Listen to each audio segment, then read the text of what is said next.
ঘটনাটা আমার বাড়িতে গত রাতে 11টার পরে হামলা করেছে।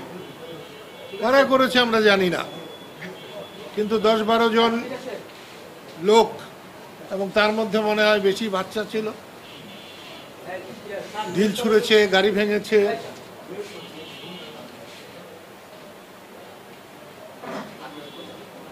কোঠা বিরোধী আন্দোলন, বৈষম্য বিরোধী আন্দোলনের পরে আমরা এই স্বৈরাচারী মনোভাব আশা করি নাই। আওয়ামী লীগ যদি স্বৈরশাসক হয় তাহলে আজকের অ্যাক্টিভিটিস, কর্মকাণ্ড, তাকে আমরা কি বলে অভিহিত করব? শেখ হাসিনার সঙ্গে আমার দীর্ঘ 26 বছর আমরা নতুন দল করেছি, রাত দিন সংগ্রাম করেছি। আওয়ামী লীগ আমাদেরকে বহু প্রোগ্রাম করতে দেয় নাই। তারপরেও যদি আওয়ামী লীগের দোসর বানানো হয় তাহলে তো আমি মনে করব বৈষম্য বিরোধী আন্দোলনকে ব্যর্থ করার জন্য, ধ্বংস করার জন্য কোনো ষড়যন্ত্র কিনা। সেই জন্য আপনাদের মাধ্যমে আমার বাড়ি ভেঙেছে, আরও ভাঙুক। বঙ্গবন্ধুর 32-এর বাড়িতে যখন গিয়েছিলাম আমার গাড়ি ভেঙেছিল, আরও ভেঙে যদি দেশে শান্তি স্থাপিত হয়, দেশের কল্যাণ হয়, আমি সবসময় রাজি আছি। আমি একটা জিনিস বুঝতে পারছি না, আমাদের বেসামরিক প্রশাসক এনায়েত করিমের মৃত্যুর মধ্য দিয়ে আমরা একটা স্মরণ সভা করেছিলাম। হাজার হাজার মুক্তিযোদ্ধা এসেছিল কাদেরিয়া বাহিনীর। তাদের সকলের পরামর্শে কাদেরিয়া বাহিনীকে আমরা সুসংগঠিত করার জন্য একটা প্রয়াস নিয়েছি। সেই প্রয়াসে 30শে আগস্ট গুয়াপুর গিয়েছিলাম। সেখানে মুক্তিযোদ্ধাদের উপস্থিতি দেখে আমার হৃদয় ভরে গেছে। এখন আমার যাওয়ার পালা, সম্মানের সাথে যেতে চাই। সেই মিটিংয়ের পরে দেখলাম কেউ কেউ স্লোগান দিয়েছে, জয় বাংলা হবে না, জয় বাংলা থাকবে না, দালালরা হুঁশিয়ার। তো দালালদের হুঁশিয়ার বললে আমাদের কিছু যায় আসে না। আমরা জীবনে দালাল ছিলাম না, দালালি করিও নাই, দালালের হুঁশিয়ারিতে আমাদের কিছু যায় আসে না। কিন্তু জয় বাংলা চলবে না বা থাকবে না, তাহলে হোক, জয় বাংলা থাকে কি না থাকে দেশের মানুষ সেটাকে বিচার করবেন। আমার কাছে মনে হয় দেশটাকে অস্থিতিশীল করার জন্যে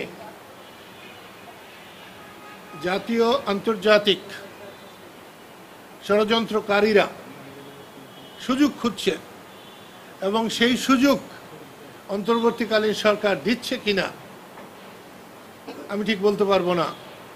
তবে এই সমস্ত আমার মতো মানুষের, যাকে রাষ্ট্র সর্বোচ্চ বীরত্ব সূচক খেতাব দিয়েছে, একমাত্র বাঙালি, তার বাড়ি যদি নিরাপদ না থাকে, আমার সাধারণ গরিব দুঃখী মানুষের বাড়ি নিরাপদ কেমনে হবে? কদিন আগে একটা 71 মঞ্চ 71-এ টাঙ্গাইলের নেতা, আমাদের নেতা, আমার বড় ভাই আলোচক হিসাবে গিয়েছিলেন। তাদের সব আলোচককে গ্রেপ্তার করেছে। যারা শ্রোতা গিয়েছিলেন তাদেরকে গ্রেপ্তার করেছে। কিন্তু যারা মব সৃষ্টি করেছে, যারা ওখানে বাধা দিয়েছে, তাদেরকে কিচ্ছু বলা হয় নাই। এটা একটা ন্যায় নীতির ব্যত্যয়, আইনের ব্যত্যয়। এখান থেকে আমি এই সরকারকে সরে আসতে বলবো, এবং আমার বাড়ির উপরে হামলার মধ্য দিয়েই এই হামলা, চোরা গুপ্তা হামলা, এটা বন্ধ করা হোক। এইটা সরকারের কাছে আমার নিবেদন, এবং দেশবাসীর কাছে আমার নিবেদন যে আপনারা জাগ্রত হন, রুখে দাঁড়ান।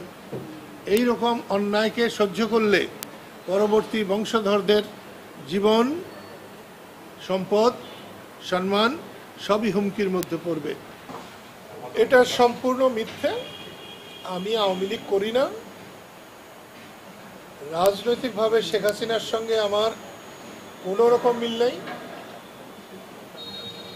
ব্যক্তিগতভাবে আমি সব মানুষকে ভালোবাসি। উনি বঙ্গবন্ধু শেখ মুজিবের রক্ত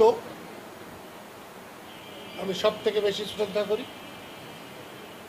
তার জীবন, মান, সম্মান এগুলো আরেকজন নাগরিক হিসেবে যেভাবে আমি গণ্য করব, এটা তার ক্ষেত্রে করব। আমি বঙ্গবন্ধুর সৈনিক, আমি মুক্তিযোদ্ধা। আমি মুক্তিযুদ্ধকে সম্মানিত করতে চাই, বঙ্গবন্ধুকে সম্মানিত করতে চাই এবং স্বাধীনতাকে নিরাপদ করতে চাই, দেশবাসীকে নিরাপদ করতে চাই।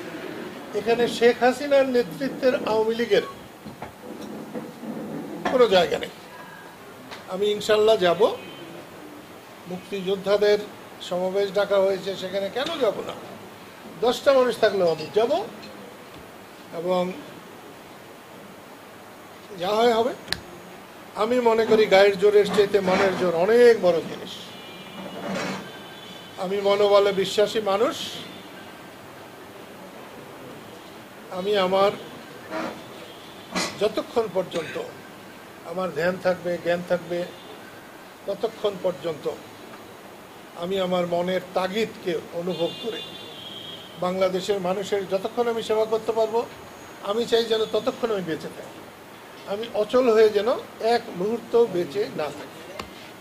যতদিন বাংলাদেশ থাকবে ততদিন মুক্তিযুদ্ধের চেতনা থাকবে, মুক্তিযুদ্ধ থাকবে এবং মুক্তিযোদ্ধাদের সম্মান থাকবে। যারা এটা করছে তাদেরকে জিজ্ঞেস করা দরকার তারা কেন করছে। আমি কি করে বলবো যে কেন তারা করছে?